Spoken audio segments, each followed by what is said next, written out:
आज के क्लास में बच्चों क्या पढ़ना है? तो आज के क्लास में हम लोग 3.4 का क्वेश्चन नंबर 2 का क्वेश्चन नंबर 2 का 4 तक हम लोग सॉल्व कर चुके हैं। अब हम लोग 5 नंबर सॉल्व करेंगे एनसीईआरटी को। और आज के क्लास को यहीं से हम लोग आगे बढ़ाएंगे। और मेथड कौन सा चल रहा है बच्चों? एलिमिनेशन और सब्स्टिट्यूशन, दोनों मेथड से बनाएंगे हम लोग। एलिमिनेशन और सब्स्टिट्यूशन मेथड से बनाते हुए हम लोग लीनियर इक्वेशन को सॉल्व करेंगे और आगे बढ़ेंगे। तो चलिए बिना देरी करते हुए बच्चों शुरू करते हैं।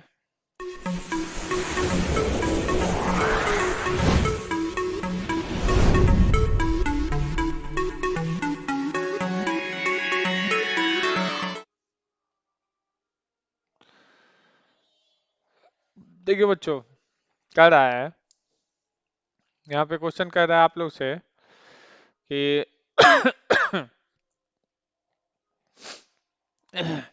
ए लीडिंग लाइब्रेरी है जे fixed charge for first 3 day. मतलब एक लाइब्रेरी का मतलब जो चार्ज है एक बुक देने का, पहले 3 दिन का फिक्स चार्ज है। उसके बाद कह रहा है and an additional charge for each day thereafter. मतलब उसके बाद अगर आप रखते हो तो प्रत्येक दिन का अलग चार्ज लगता है।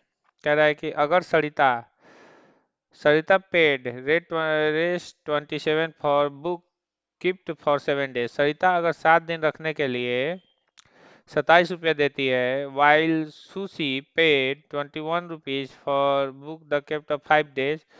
और सुशी जो है 5 दिन रखने के लिए 21 रुपया देती है। तो कह फिक्स चार्ज क्या है एंड पर डे का चार्ज क्या है, यानी नियत भाड़ा क्या है और पर डे का चार्ज क्या है। तो हम ऐसे लिखेंगे बच्चों,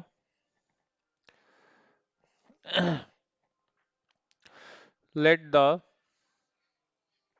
let the first first 3 days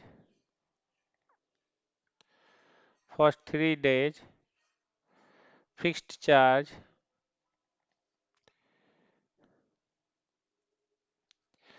is equal to x रुपया। ठीक है। पहले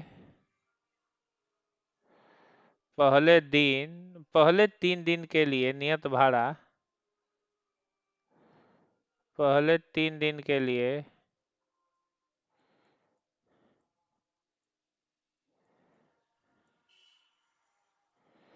नियत भाड़ा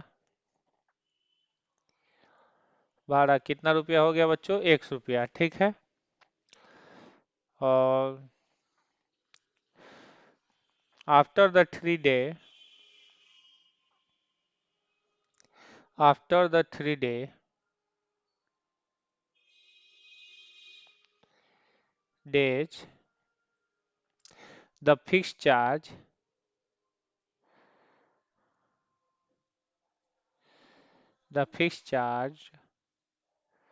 पर day is equal to y रुपया। ठीक है। इसका हिंदी हो जाएगा, 3 दिन बाद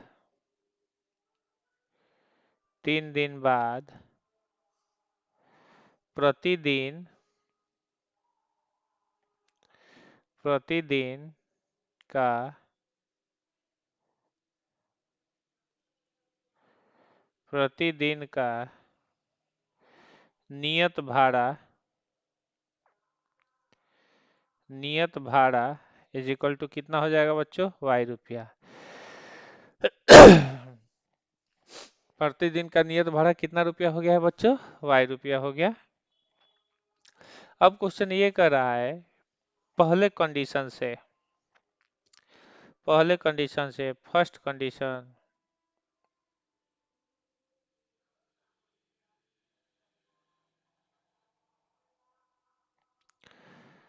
कंडीशन हो गया प्रथम शर्त से प्रथम शर्त से क्या हो जाएगा बच्चों? प्रथम शर्त से कह रहा है बच्चों 7 डे के लिए, कितना दिन के लिए कह रहा है? 7 डे। तो 7 डे में आपका क्या हो जाएगा? आपका 3 डे जो है वो फिक्स हो जाएगा। अब 4 डे के लिए आपका अलग हो जाएगा। तो 3 डे के लिए x हो जाएगा अब 4 डे के लिए आपका कितना हो जाएगा, 4y अब प्लस में कितना हो जाएगा बच्चों, इक्वेशन आपका बन जाएगा 27 रुपीज। ठीक है, ये पहला इक्वेशन हो गया। ठीक है, दूसरे कंडीशन से अगर हम लेकर चलते हैं, सेकंड कंडीशन,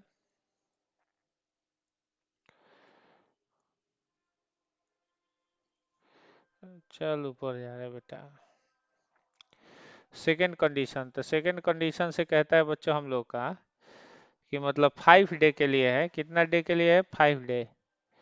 तो 5 डे में पहला 3 डे का तो फिक्स चार्ज हो जाएगा, और अगले 2 डे के लिए अलग हो जाएगा। तो ये हो जाएगा x plus two y is equal to कितना हो जाएगा बच्चों, x plus two y is equal to 21 rupees. ठीक है, ये हो जाएगा इक्वेशन 2। अब इक्वेशन 1 तथा इक्वेशन 2 से, फ्रॉम इक्वेशन 1 ठीक है, देखिए बच्चों, x plus 4y is equal to 27, x plus 2y is equal to 21 rupees. ठीक है, इसमें देखिए क्या हो जाएगा बच्चों, ये हो जाएगा इक्वेशन 1 और ये हो जाएगा इक्वेशन 2। ठीक है,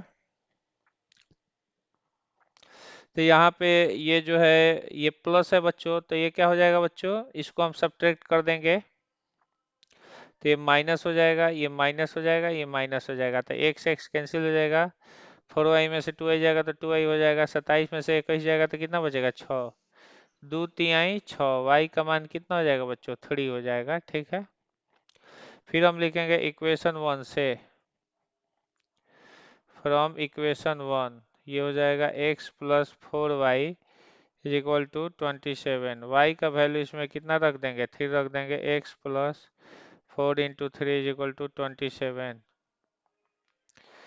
x plus 12 is equal to 27 हो गया 12 इधर प्लस इधर गया तो minus, x is equal to 27 minus 12,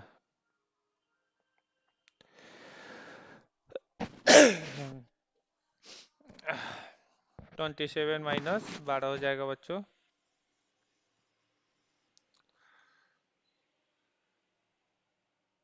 यहाँ पे शायद आप लोग का नहीं जाएगा। ठीक है, एक्स 27 हो गया बच्चों। अब यहाँ पे आप लोग का हो जाएगा बच्चों, x is equal to 27 minus 12 आपका कितना हो जाएगा बच्चों, एक्स इज इक्वल टू 15 हो जाएगा। तो ये आपका फिक्स चार्ज हो गया 3 डे का, और ये आपका आंसर हो गया और ये आपका आंसर हो गया। तो इस तरह से हम दोनों, ये एलिमिनेशन मेथड से हमने इसको सॉल्व किया। अब ये सब्स्टिट्यूशन मेथड से हम लोग सॉल्व करेंगे। सब्स्टिट्यूशन मेथड से अगले टॉपिक में सॉल्व करेंगे, इसको जल्दी से थोड़ा सा उतार लीजिए बच्चों। ठीक है,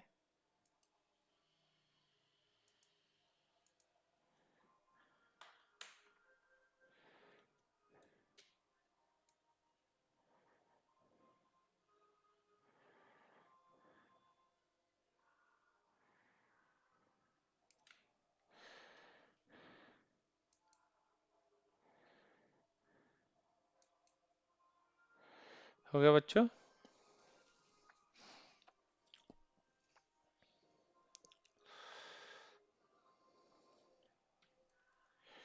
चलिए बच्चों, अगले स्टेप में हम लोग इसको सब्स्टिट्यूशन मेथड से सॉल्व करेंगे। देखिए,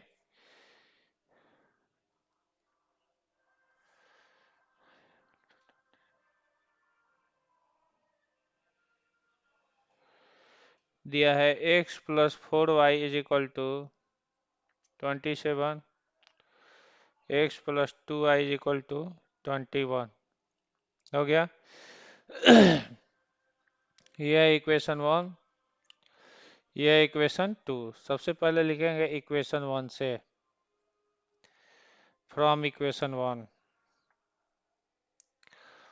फ्रॉम इक्वेशन 1 ये दिया हुआ है x plus 4y is equal to 27, 4y इधर प्लस है, इधर आ गया तो minus, x is equal to 27 minus कितना हो जाएगा बच्चों, 4y, ये बन जाएगा बच्चों आप लोगों का इक्वेशन 3। ठीक है, अब इक्वेशन 3 को हम लोग पुट करेंगे बच्चों इक्वेशन 2 में, तो इक्वेशन 2 में पुट करेंगे तो ये हो जाएगा x plus 2y is equal to क्या हो जाएगा बच्चों, x plus 2y is equal to 21 हो जाएगा। और यहाँ पे 27 minus 4y plus 2y is equal to कितना है बच्चों, 21 है। तो 4y में से 2y जाएगा तो आपका कितना हो जाएगा बच्चों, -2y इज इक्वल टू 21। 21 इधर प्लस इधर आया तो माइनस, ये इधर माइनस इधर गया तो plus. 27 minus 21 is equal to कितना हो गया बच्चों, 2i। 27 में से 21 माइनस हुआ तो कितना हो जाएगा, 6 इज इक्वल टू 2i। और 2 इधर मल्टीप्लाई इधर आएगा तो divide, y is equal to 6/2। और यहाँ पे हो जाएगा 2 3 जा 6, यानी y का वैल्यू कितना हो जाएगा, 3 हो जाएगा।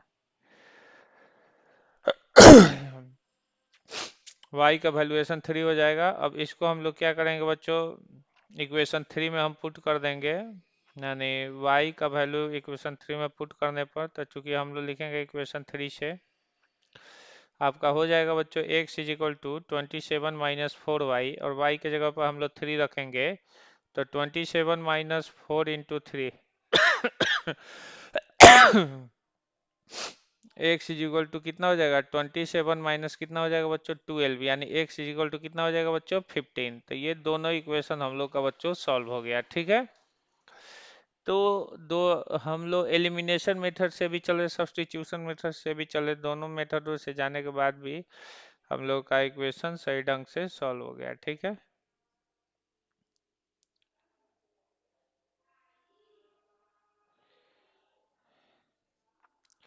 देखिए बच्चों, अगला हम लोग 3 पॉइंट में जाएंगे, 3.5 में जाएंगे, और उसके बाद 3.6 के बाद आप लोग का ये हो जाएगा, क्वेश्चन हो जाएगा। एक बार समझ लीजिए बच्चों, मतलब क्वेश्चन ऐसे कहता है कि इसमें कौन से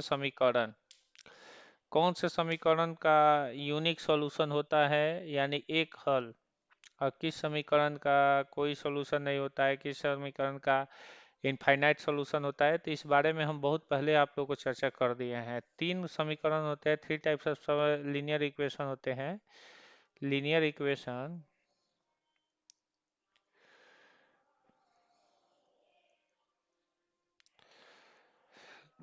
linear equation in two variable, linear equation in two variable, दो चर वाले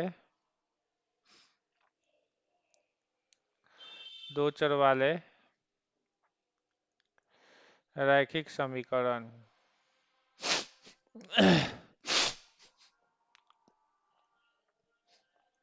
दो चर वाले रैखिक समीकरण।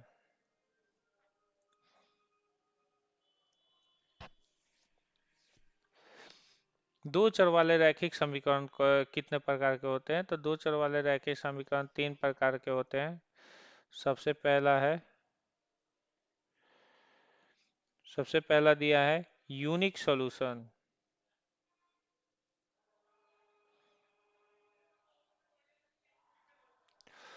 यूनिक सॉल्यूशन में होता है, मतलब यूनिक सॉल्यूशन मतलब एक हल। उसके बाद होता है इनफाइनाइट सॉल्यूशन।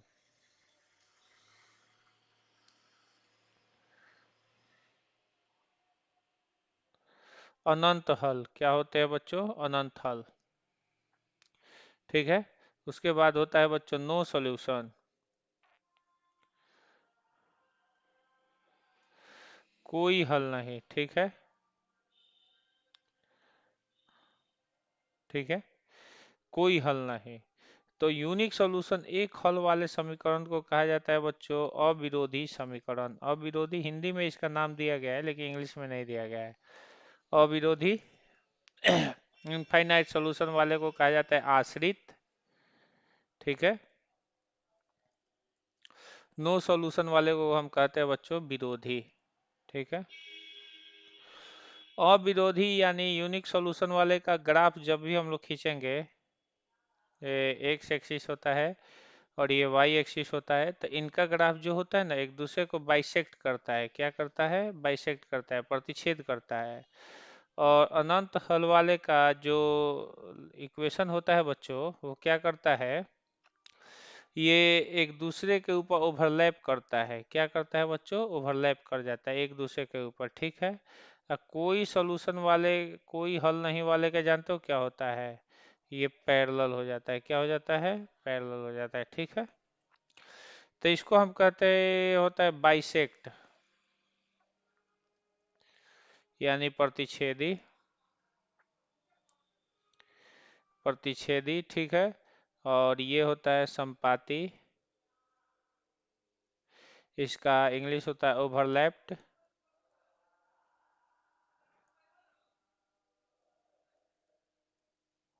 ठीक है। यहाँ पे होता है समानांतर।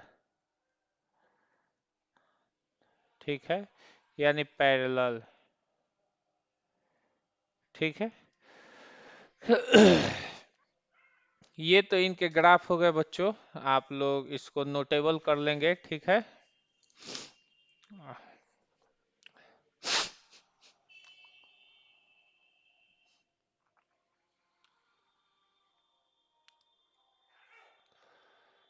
ठीक है, नोट कर लिए बच्चों। अगर देखिए बच्चों, आप लोगों का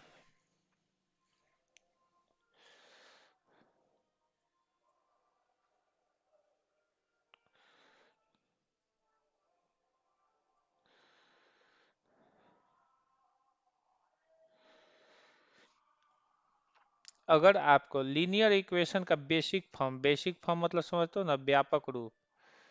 बेसिक फॉर्म क्या होता है बच्चों? तो लीनियर इक्वेशन का बेसिक फॉर्म यानी व्यापक रूप कुछ इस प्रकार से दिया रहता है आप लोग को। a1x plus b1y plus c1 is equal to 0। ठीक है। a2x plus b2y plus c2 is equal to 0।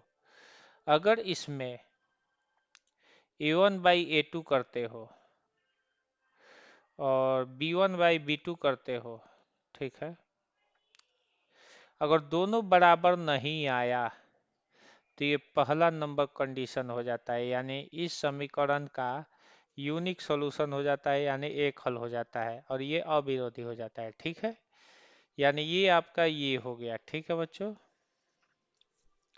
अगर आपने a one by a two किया, फिर b one by b two किया, ठीक है बच्चों, उसके बाद बराबर आपने c one by c two भी कर दिया, sorry b a one by a two किया, a one by a two किया, b one by b two किया। ठीक है। अगर आपने बराबर c one by c two किया, तो ये आपका, अगर ये दोनों बराबर आ जाते हैं तो तीसरा भी देखना पड़ता है कि बराबर है कि नहीं है। तो अगर तीसरा भी बराबर हो गया तो ये आपका दूसरा नंबर कंडीशन हो जाता है। दूसरा नंबर कंडीशन का मतलब जानते हो, इनफाइनाइट सॉल्यूशन हो जाता है। कैसा सॉल्यूशन? Infinite solution. ठीक है। ठीक है। अब कह रहा है कोई हल नहीं, कोई हल नहीं के लिए अगर आप a one by a two करते हैं, फिर b one by b two करते हैं, अगर आपका दोनों बराबर आ गया, तब आप चेक करके देख लेना कि सी वन बाई सी टू बराबर हो रहा है कि नहीं। अगर सी वन बाई सी टू बराबर नहीं हुआ तो समझ लेना कि ये तीसरा नंबर कंडीशन का ये कंडीशन हो जाता है, यानी ये आपका हो जाएगा नो सॉल्यूशन वाला कहानी। ठीक है। क्योंकि मेरे बोर्ड में जगह नहीं था, आप इसको नीचे डाल देना, नीचे डाल देना, मतलब इनके नीचे डाल देना। ठीक है। तो चलिए इसको उतार लीजिए बच्चों।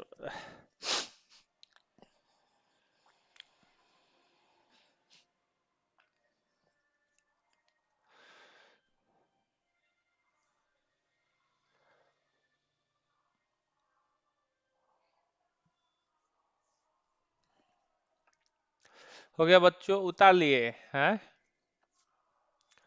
देखिए चलिए चेक करते हैं हम लोग अगले समीकरण में। इसमें देखिए, अगर ये पहला नंबर कंडीशन आ गया तो इसका आप सॉल्यूशन निकाल सकते हो, लेकिन अगर ये दोनों कंडीशन आ गया तो इसका सॉल्यूशन आप नहीं निकाल सकते हो। ठीक है।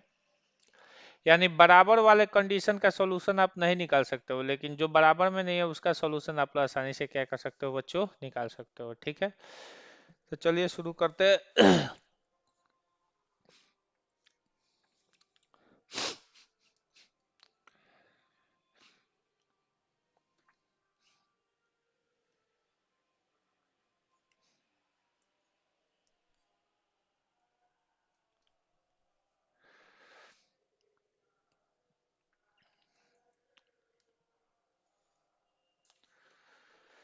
देखिए बच्चों, यहाँ पे क्वेश्चन का है 3.5 में which of the following pairs of linear equations has unique solution, no solution और infinitely many solution. In case there is a unique solution, find it by using cross multiplication method। मतलब कह रहा है 3.5 में कि जो भी आपको इक्वेशन दिए गए हैं, जो भी आपके इक्वेशन दिए गए हैं, उन इक्वेशनों को चेक करना है कि किसका मतलब एक हल है, किसका अनंत हल है, किसका कोई हल नहीं है। अगर एक हल है तो उसको क्रॉस मल्टीप्लिकेशन मेथड से उसको सॉल्व करना है, यानी वज्र गुणन विधि से आपको सॉल्व करना है। तो चलिए बच्चों चेक करते हैं, वज्र गुणन विधि में आपको सॉल्व करेंगे हम लोग। तो सबसे पहला ये क्वेश्चन आप लोगों का हो जाता है x minus three y minus three is equal to zero, यानी पहला का पहला नंबर सवाल है। पहला का पहला नंबर सवाल है, ये आपको दिया हुआ है बच्चों, x minus three y minus three is equal to zero. ठीक है, उसके बाद दिया हुआ है 3x minus 9y minus two is equal to zero. समझ गए?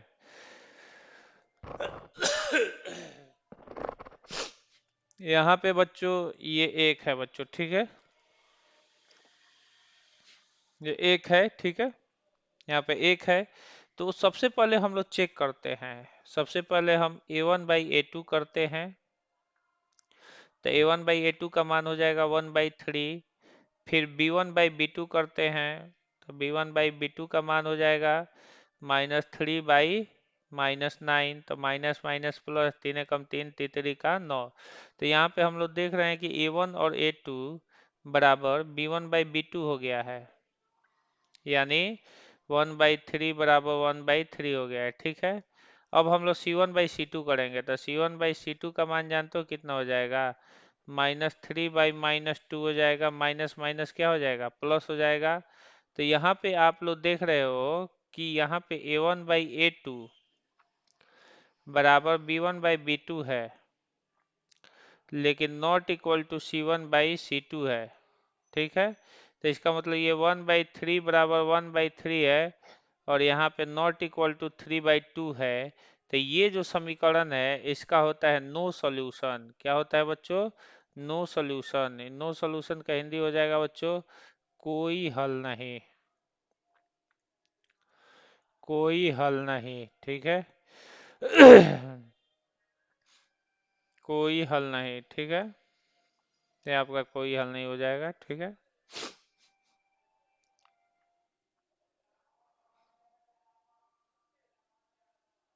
कोई हल नहीं हो जाएगा। ठीक है, उसके बाद दूसरा नंबर दिया हुआ है बच्चों 2x plus y is equal to, तो इसका कोई हल नहीं होगा तो इसका सोल्यूशन नहीं निकाल सकते हो। दूसरा नंबर दिया हुआ है बच्चों 2x plus y is equal to 5, और यहाँ पे 3x plus 2y is equal to कितना हो जाएगा 8। और ये कोई हल नहीं है, तो इसको जानते हो कौन सा समीकरण कहा जाएगा? इसको हम विरोधी समीकरण कहते हैं। कौन सा समीकरण? विरोधी। हिंदी में इसको विरोधी कहा जाता है, और इसका ग्राफ समानांतर रेखा होता है। ठीक है, इसको चेक कर लेते हैं। तो सबसे पहले a1/a2 करते हैं, तो ये हो जाएगा 2/3। ठीक है, उसके बाद b1/b2 हम लोग करते हैं, तो ये हो जाएगा 1/2। तो हम लोग देखते हैं कि a1/a2 not equal to b1/b2 है। ठीक है, यानी ये 2/3 नॉट इक्वल टू 1/2 हो जाएगा। ठीक है, तो इस कहानी का मतलब ये हो गया बच्चों कि ये इसका होता है बच्चों unique solution. Unique solution, unique solution का मतलब होता है बच्चों एक हल। एक हल है, तो ये जानते हो क्या हो जाएगा? ये आपका हो जाएगा बच्चों विरोधी, ये आपका हो जाएगा अविरोधी समीकरण। कैसा समीकरण? अविरोधी समीकरण।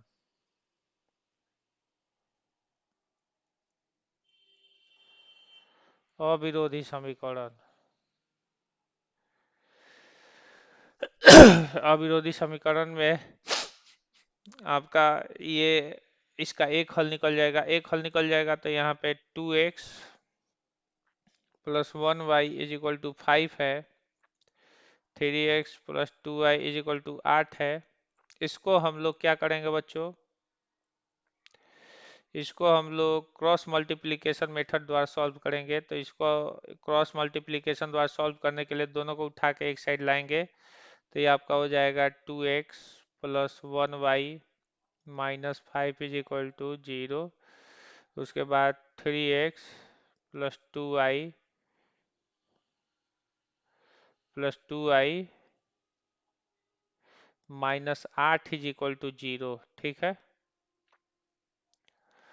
तो यहाँ पे हो जाएगा बच्चों x, और यहाँ पे बटा इज इक्वल टू वाई, और यहाँ पे बटा इज इक्वल टू 1। ठीक है, और यहाँ पे बटा डाल देंगे। ठीक है, और यहाँ पे पहला कोष्टक, फिर यहाँ पे दूसरा कोष्टक, यहाँ पे तीसरा कोष्टक। ठीक है, पहले कोष्टक के आगे प्लस, दूसरे कोष्टक के आगे माइनस, तीसरे कोष्टक के आगे प्लस, इसमें माइनस माइनस माइनस हो जाएगा बच्चों। अब यहाँ पे देखिए x का मान लिखने के लिए x वाले अंकों को छोड़कर बाकी सबका अंक लेंगे। तो यहाँ पे 1 और 2 और -5 और -8 है। तो एक आकर -8 से गुना हुआ तो -8। ठीक है, 2 आकर -5 से गुना तो -10, माइनस माइनस क्या हो जाएगा, +10 हो गया। उसके बाद देखिए बच्चों y वाले मान को यदि करेंगे तो यहाँ पे 2 और 3 -5 और -8 है।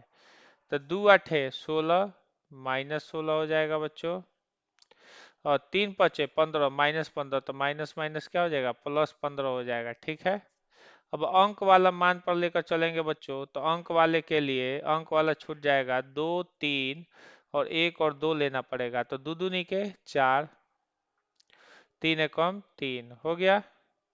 तो यहाँ पे x के बटा में 10 में से 8 गया 2 इज इक्वल टू वाई के बट्टा में 16 में से 15 गया -1 माइनस माइनस +1, और यहाँ पे 1/1। ठीक है, तो यहाँ पे x बट्टा में 2 इज इक्वल टू 1/1 करेंगे तो x का वैल्यू हमारा 2 आ जाएगा।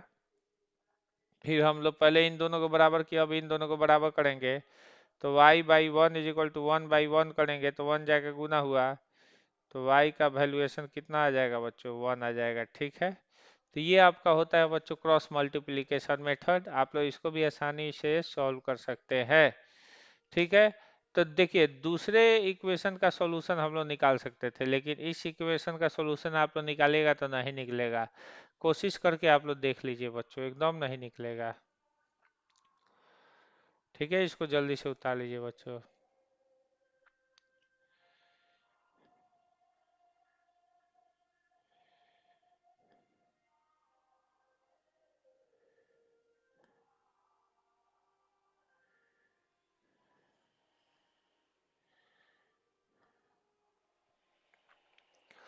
चलिए बच्चों आगे हम लोग चलते हैं।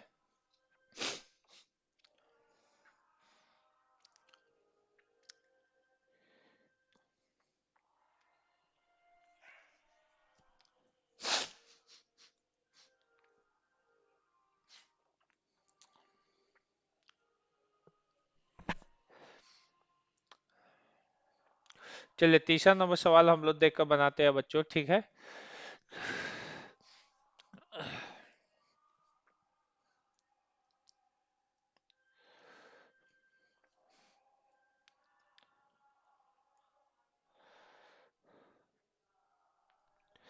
तीसरा नंबर सवाल दिया हुआ है कुछ इस प्रकार से। क्या दिया हुआ है बच्चों, तो 3x minus 5y is equal to कितना दिया हुआ है बच्चों, 20 दिया हुआ है। उसके बाद दिया हुआ है 6x minus 10y is equal to 40। ठीक है, तो 3x minus 5y is equal to 20, 6x minus 10y is equal to 40। इसको चेक करना है कि इसका इसका क्या कंडीशन है, ये समीकरण किस रूल को फॉलो करेगा। तो यहाँ पर हम सबसे पहले a1/a2 को हम लेकर चलेंगे, तो ये हो जाएगा 3/6, 3 एकम 3, 3 दूना के 6, यानी 1/2 हो गया। b1/b2 करेंगे तो b1/b2 इज इक्वल टू हो जाएगा -5/-10, माइनस माइनस प्लस, 5 × 5, 5 दूना के 10, ये हो जाएगा 1/2। फिर C1/C2 करेंगे बच्चों, C1/C2 यानी 20/40। तो ये दिख रहा है बच्चों, 20 × 20, 20 दूना के 40, यानी ये तीनों बराबर हो गए हैं। यानी A1/A2 बराबर B1/B2 बराबर C1/C2। तो ऐसा समीकरण का हल जानते हो क्या होता है? इनफाइनाइट सॉल्यूशन होता है। इनफाइनाइट सॉल्यूशन यानी अनंत हल हो जाता है, यानी इसका आप हल चाहिएगा तो नहीं निकल पाएगा। ये आपका अनंत हल हो गया बच्चों। क्या हो गया बच्चों? अनंत हल। और इसको आप सॉल्यूशन नहीं कर सकते हो। इसका ग्राफ जो होगा ना बच्चों, इसका ग्राफ आपका ओवरलैप्ड होगा। ओवरलैप्ड यानी इसका जो होगा ग्राफ ओवरलैप्ड यानी संपाती होगा, संपाती।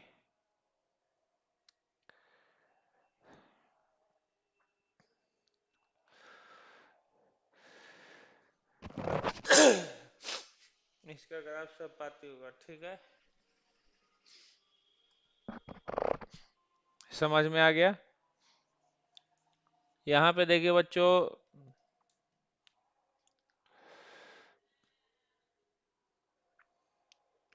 अगले इसको सॉल्यूशन नहीं निकाल सकते हो। अगला इक्वेशन जो है उसका आप लोग सॉल्यूशन कर सकते हो। ये आप लोग का 4 नंबर सॉल्यूशन दिया गया है। यहाँ पे सॉल्यूशन जो है वो कुछ इस प्रकार से है। 4 नंबर सॉल्यूशन, x-3y -7 = 0, x-3y -7 = 0। और दूसरा दिया हुआ है 3x - 3y -15 = 0। तो यहाँ पे हम लोग लेकर चलेंगे, इसमें चेक करेंगे। सबसे पहले A1/A2 को चेक करेंगे। A1/A2 = 1/3 हो गया। B1/B2 -3/-3 हो गया। माइनस माइनस प्लस, 3 × 1 = 3, ठीक है। C1/C2 करेंगे तो -7/-15 हो जाएगा बच्चों। तो ये माइनस माइनस प्लस, इसमें हम लोग देख रहे हैं कि ना तो A1/A2 बराबर हो रहा है B1/B2 के। तो जब यही दोनों बराबर नहीं तो तीसरा निकालने का तुक ही नहीं बनता है। तो इसका जानते हो हम क्या लिख सकते हैं? Unique solution. कैसा solution? Unique solution. Unique solution का हिंदी हो जाता है बच्चों एक हल या विशेष हल। तो एक हल आपका इसका निकल गया बच्चों, और एक हल में आपको ये हम इसको सॉल्व करेंगे बच्चों ऐसे करके। यहाँ पे देखिए x - 7 बराबर 0 है। उसके बाद 3x - 3y -15 बराबर क्या है बच्चों? 0 है।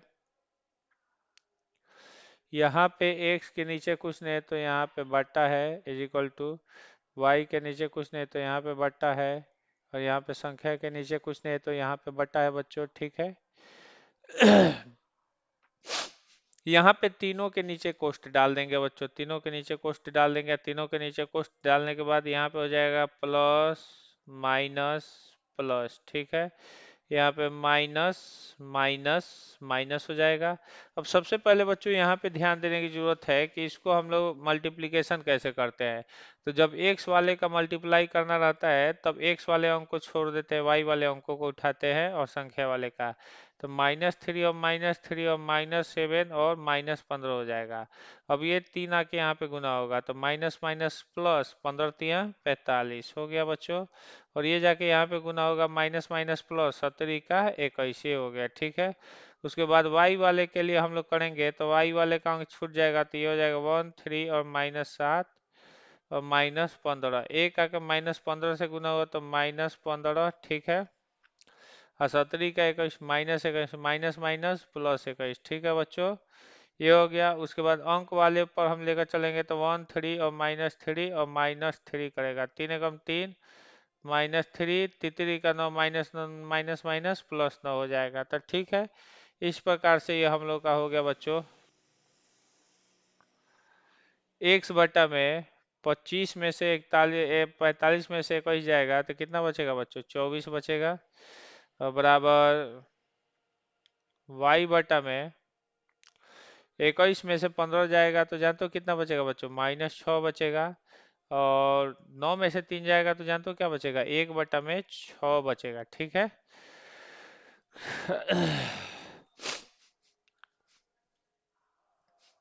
अब यहाँ पे देखिए बच्चों, अब हम क्या करेंगे, पहले इन दोनों को बराबर कर देंगे। 1/24 बराबर 1/6, तो 24 जाके यहाँ पे गुना हो जाएगा बच्चों, तो x बराबर 24/6 यानी 6×4 = 24, यानी x का मान कितना आ गया बच्चों, 4 आ गया, ठीक है।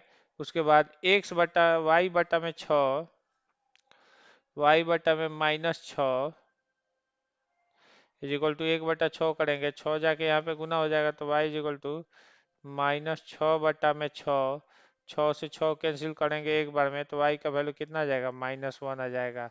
तो इस तरीका से आप लोग का निकल जाएगा बच्चों x और y का वैल्यू। चलिए ठीक है बच्चों, इसको आप लोग उतार सकते हैं।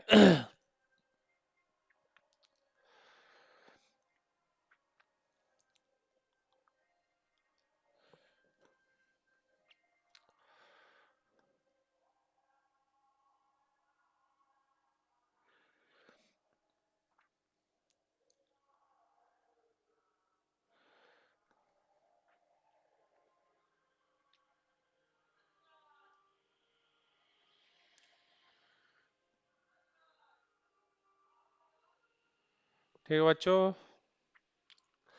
कल जाते जाते ये भी प्रश्नावली हम आप लोग का खत्म कर देंगे। ठीक है बच्चों, आज का क्लास यहीं पे हम ओवर करते हैं।